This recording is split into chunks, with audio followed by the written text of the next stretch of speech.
ประโยชน์ของกล้วย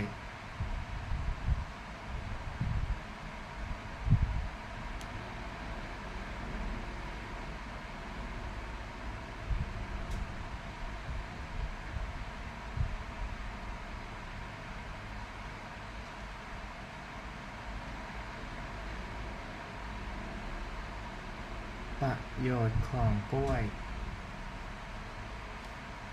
ประโยชน์ของ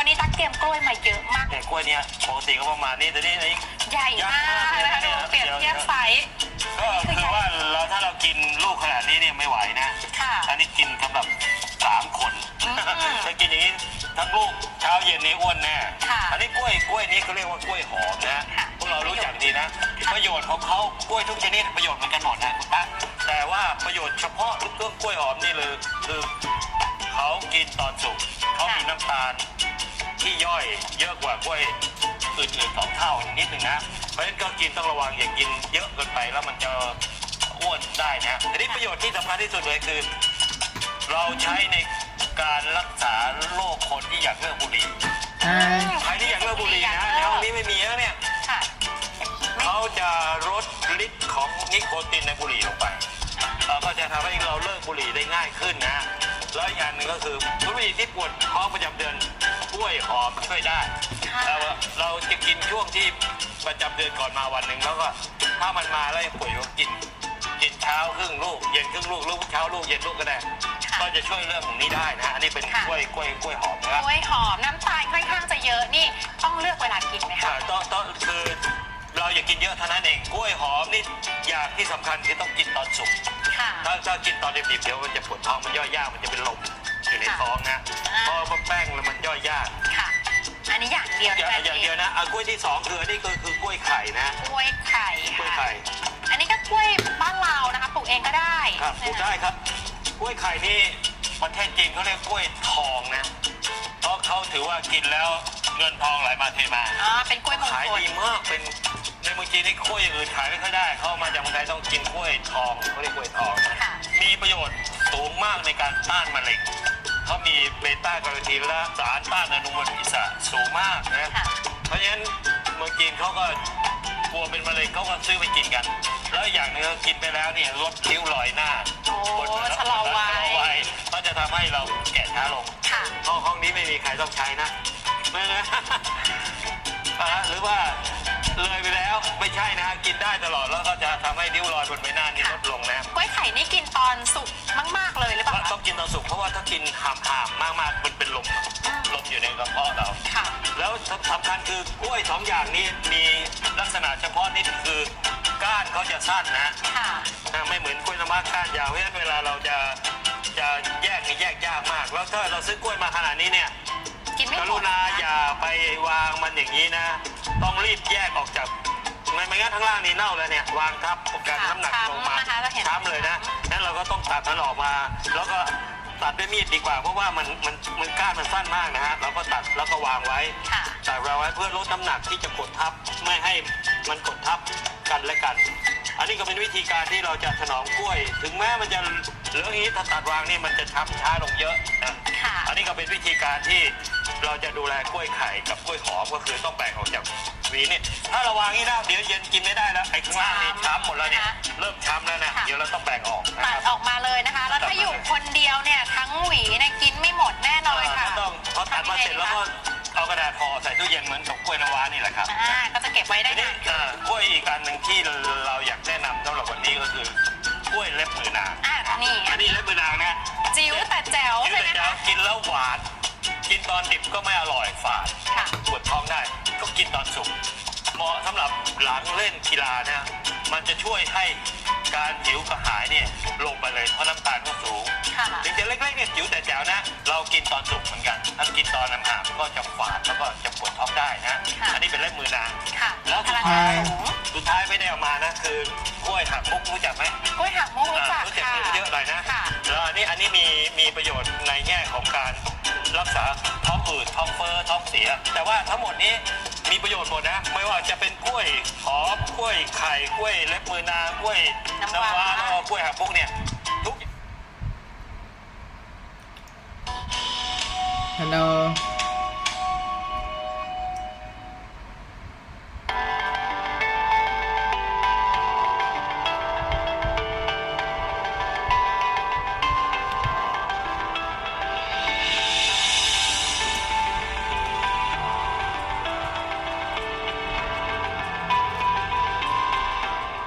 So welcome everyone to a closer Bye. look, where today we're going to take a closer look at stem cells and human longevity. I'm Robert Signer. I'm an associate professor in the Division of Regenerative Medicine and the deputy director of the Sanford Stem Cell Discovery Center, which is part of the Sanford Stem Cell Institute here at UC San Diego. And I'm here today to take you on an adventure. Now, our adventure is to discover what many of us before have been looking for. This goes from ancient kings to great explorers to prolific minds of the Enlightenment to fictional action heroes and to billionaire tech bros. We are looking for the fountain of youth and the elixir of life. But our adventure won't involve circumnavigating the globe. It won't involve bathing in magic waters or trekking through booby-trapped jungles. No, our adventure is going to be right here. Because in each and every one of us, deep inside our bones, hidden within the inner workings of our stem cells, I believe is the fountain of youth. Now, before we set off on this adventure, let's talk about the mission of this adventure. Now, when we're looking for the fountain of youth, well, sure, we all want to live to put more candles on that birthday cake. But I think what we really want is to be sure that we have the health, the strength, and the gusto to blow out all those candles along the way. And so our mission is to extend human health span. Now, I'm sure you all know what lifespan is, but for some of you, I'm guessing that health span might be a new term. So I want you to think of health span as the time that we live free of major diseases. That is, the time in which our lives in which we're healthy. Now, lifespan is easy to quantify. In the United States, expected lifespan is about 79 years. Health span, however, is a little harder to put a number to, but people have been trying. Now, one recent study looked at the incidence and average onset of all major diseases, and they estimated that health span in the United States is about 63 years. When I heard that, two things jumped out at me. One, 63 is not very old. Two, we're living about 16 years on average, or nearly 20% of our life after we've developed a major disease.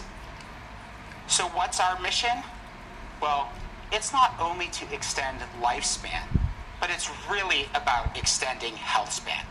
We want to compress the period of our lives that are marked by morbidity so that we are living longer, healthier lives. So how do we do this? Well, let's first consider the diseases that are restricting our health span. There are 4 diseases, often referred to as the 4 horsemen of human disease, that are really the major drivers of morbidity as we age. These include cancer, cardiovascular disease, neurodegenerative diseases like Alzheimer's, and metabolic diseases like diabetes. And these 4 horsemen, well, they have one thing in common, and that is that the number 1 risk factor for all of these classes of diseases is aging. And I have to deliver some bad news. These aren't the only diseases. Lung disease, arthritis, osteoporosis, cataracts, hearing loss, back and neck pain, depression, and outcomes from COVID-19. every single one of them, the leading cause is aging. And the incidence of all of these diseases doesn't just go up with age, it goes up exponentially as we get older. In fact, by the time we turn just 28 years old, aging is the #1 risk factor for disease and death. And so what do we do about it?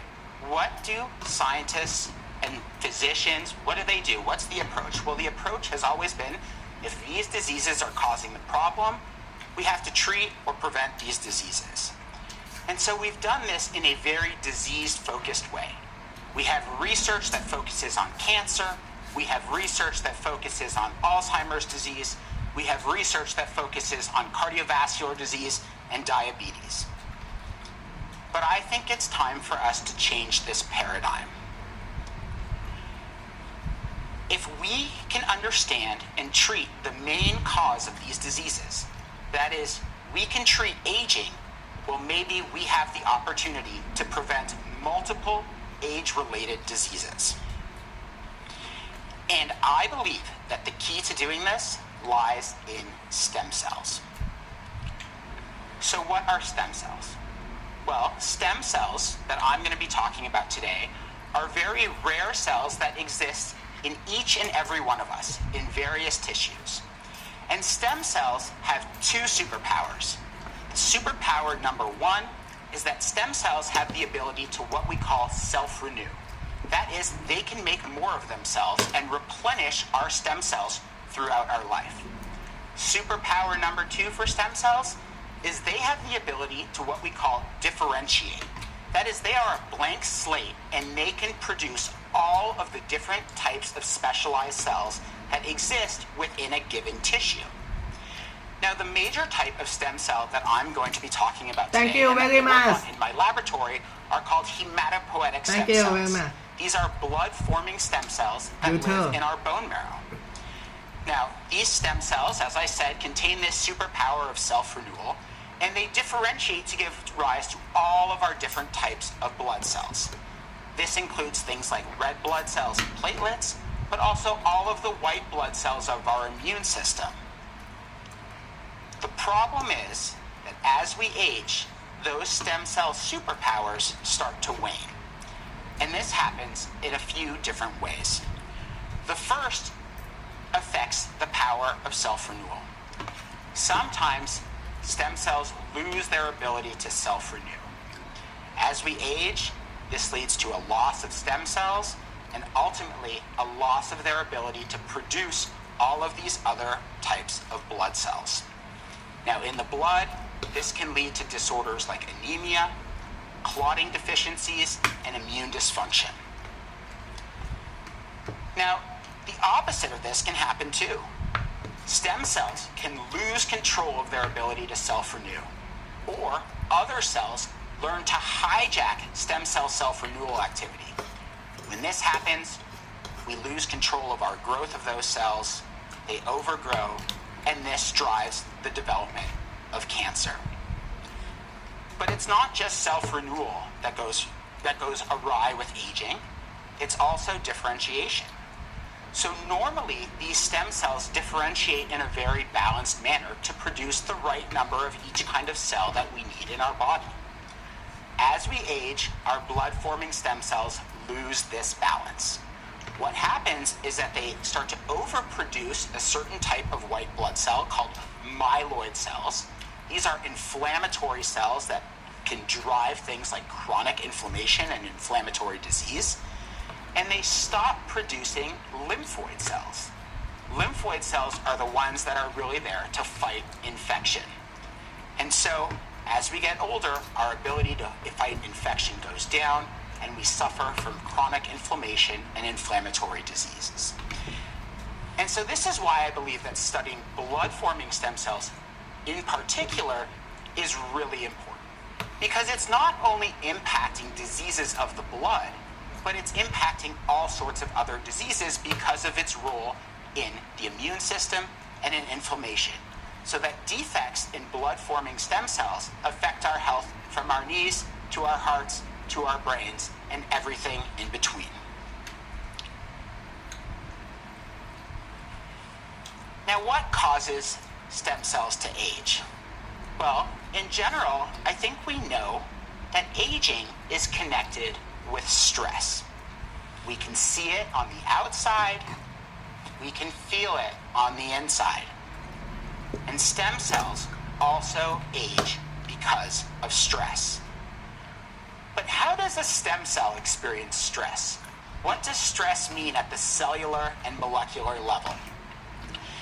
This is where the work in my lab is making key breakthroughs, where we've been the first to discover that aging is happening through stress on proteins within our stem cells. So before we dive into that, let's take a step back and make sure we all understand exactly what a protein is. Proteins are the functional products of genes. What does that mean? Well, we know, we've all heard of DNA. We have lots of it packed into all of our cells that encodes about 20,000 different genes. Each of those genes is the instructions for how to build a protein. So that DNA is converted into what's called mRNA, and that mRNA is the blueprint for building a protein. A protein is what actually does something in the cell. It is the functional product. It is doing things. So let me explain this a little more, and let me give you an analogy.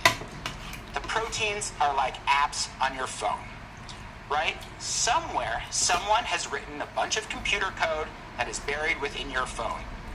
Think of that as the DNA. Now, that has to be interpreted by the machine and stored, and that's really just a bunch of zeros and ones. Think of that as the mRNA. But when it converts it to something tangible, something that you can use, like the apps on your phone that you open all the time, that you use to complete different tasks, well, those are the proteins. And the process of making proteins is so fundamentally important to life that for decades we've believed that it must be happening the same way in every type of cell. Except what we've discovered is that stem cells... Hello. Korea. Hello, nice to meet you. My name is Chia. Hello.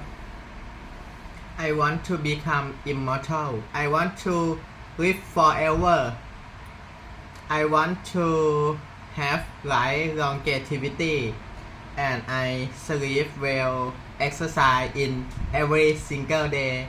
And I eat healthy food. You can watch it. And I listen about stem cell and human longevity for lifespan, health span, longevity for seeking immortal life. Okay? Manage this process of protein production completely differently than other kinds of cells. What we found about 10 years ago now is that stem cells make proteins unusually slowly. Stem cells are the proverbial tortoise. They believe that slow and steady wins the race. And like the tortoise, stem cells are long-lived. Other cells, well, they make protein fast, and they are the proverbial hare. They live fast and die young. Now, why do stem cells need to make proteins so slowly? Well, it turns out by making proteins slowly, they're making it more accurately. They're making fewer errors. So you can think of when you're making protein very quickly, you're going to start to put them together in ways that aren't always the best. And when that happens, what we call this is sort of protein misfolding. And these misfolded proteins you can really think of as the trash of a cell. The cell doesn't want these. Why? One, they don't work the way that they're supposed to work. Two, if you make all this trash, it starts to pile up. And that can start to affect all sorts of other processes in the cell. And so stem cells really care about this. They do not want trash to pile up. They are in it for the long haul. Now, this process is so important that stem cells don't only count on making less mistakes when they make protein, they also have a completely different plan to deal with those mistakes and get rid of those bad proteins or protein trash. So stem cells take that protein trash, which is shown here in red, and they try to consolidate it in one area of the cell. And then what they do is they build a cage around it. That's shown in green. But this sort of cage of protein trash isn't just a protein landfill in the stem cells. Turns out it's actually a recycling plant.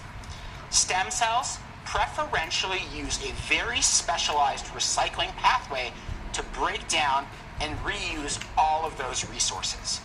Because remember, stem cells need to care about sustainability. They are in it for the long haul. Now, what happens when we age? Well, these systems start to fall apart.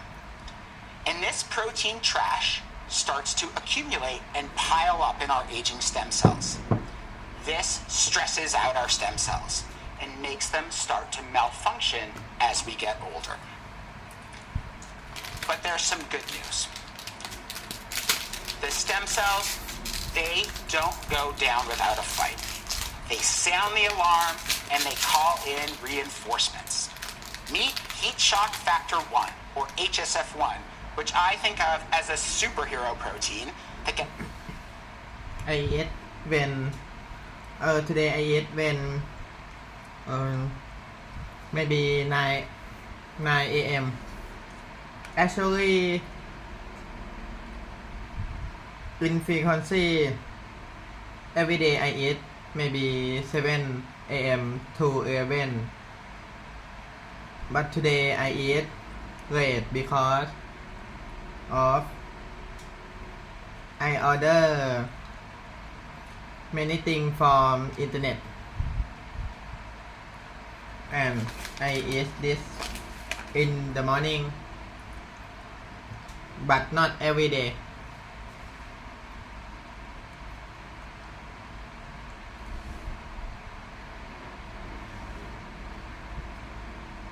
It's called into action in stressed and aging stem cells. And you can see it enter the nucleus of the cell where it interacts with the DNA, and it launches a program to help reduce protein trash and to help stem cells cope with this accumulation of these misfolded proteins. So here's what happens, right? We have young stem cells that do a good job at keeping this protein trash at bay. Those stem cells have lots of energy and lots of potential to regenerate our tissues for a long period of time. As we age, that protein trash builds up in those stem cells and their power is lost. But our aging stem cells call in the reinforcements, they activate this HSF1 superhero, and they're able to partially reduce the amount of trash that's building up and maintain more of this regenerative potential. So is this the answer? Do we just need to supercharge HSF1 and now we can reverse the effects of aging? Well, I hate to break it to you, but there's a catch. Stem cells aren't the only cells that like HSF1. Cancer cells really like HSF1. What we found is that HSF1 boosts the expansion of precancerous stem cells and supports the development of cancer as we get older.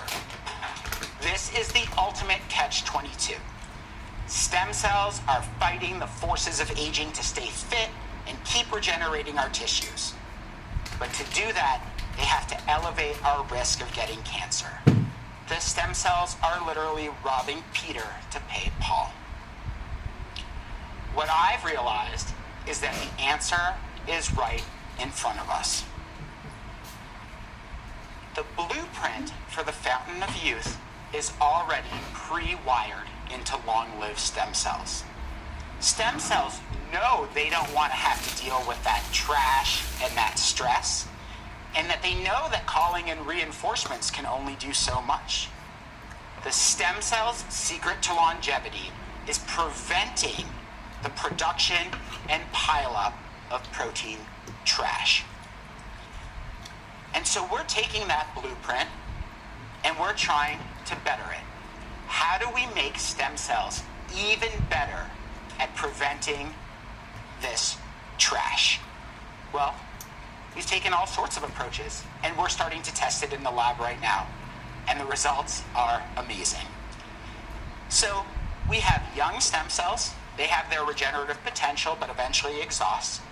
We have old stem cells that start to accumulate trash. They call in reinforcements. They can partially block the problem, but, you know, like we talked about, this can lead to cancer.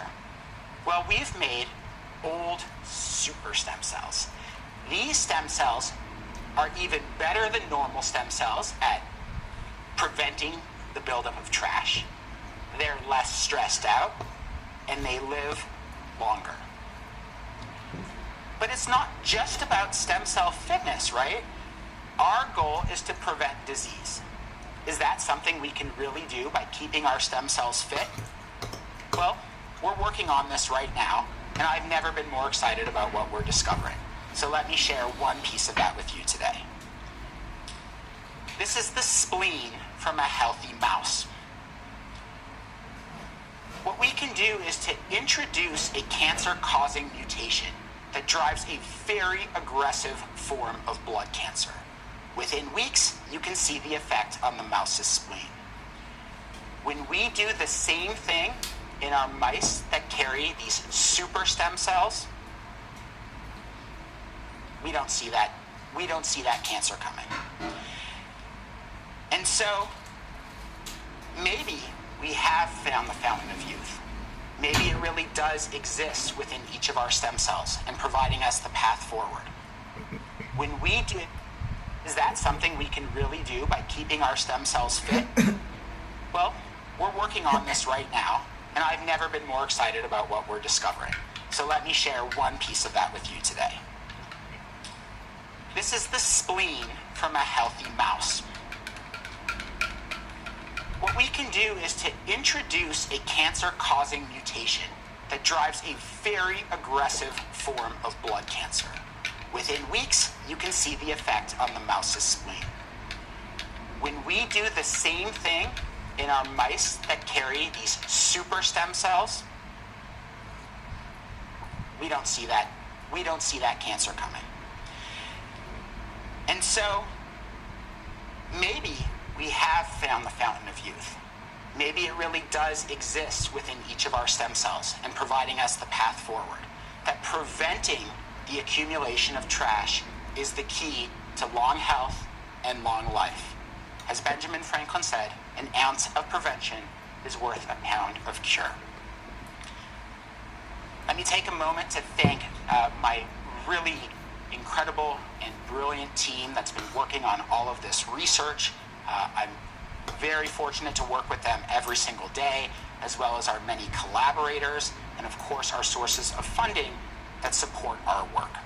Thank you for listening.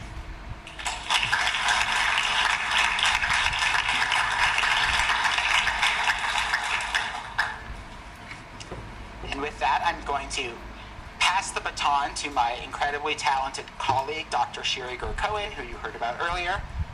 Dr. Gur-Cohen. All right, welcome everyone, and thank you so much for coming. And I would like to take this opportunity also to thank the whole Sanford Stem Cell Institute team for putting this all together and bringing us all together to celebrate the beautiful things about stem cells. Because today, all of us in this room are the youngest we will ever be again. And if we're lucky enough, we will all age. But what if aging is not inevitable? What if we could grow old with time, but not really be worried about age-related disorders and diseases? So my name is Shiri. I'm an assistant professor at the Division of Regenerative Medicine at UC San Diego School of Medicine. And today I would like to discuss with you the unique approach that we're taking in my laboratory to make that question of living a healthy life for as long as possible to become a question of when and not just a question of if.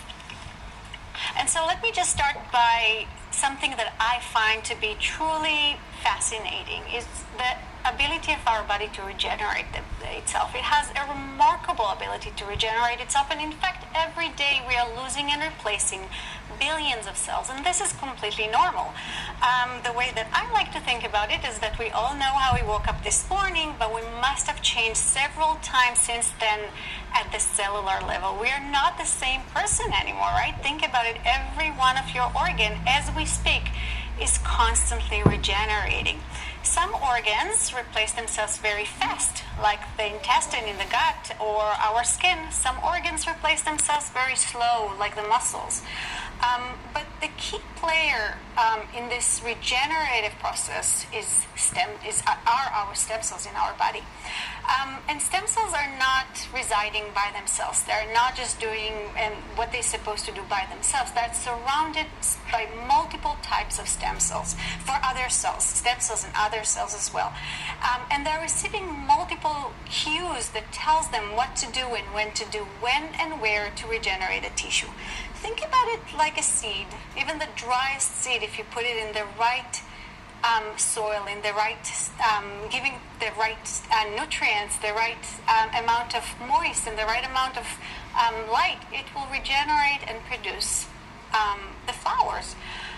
Very similarly, also our stem cells, they reside in areas that we call or term niches, and those niches produce all the good stuff that stem cell need, or telling the stem cells when and where to produce a tissue. So one way to think about it is that our stem cells are very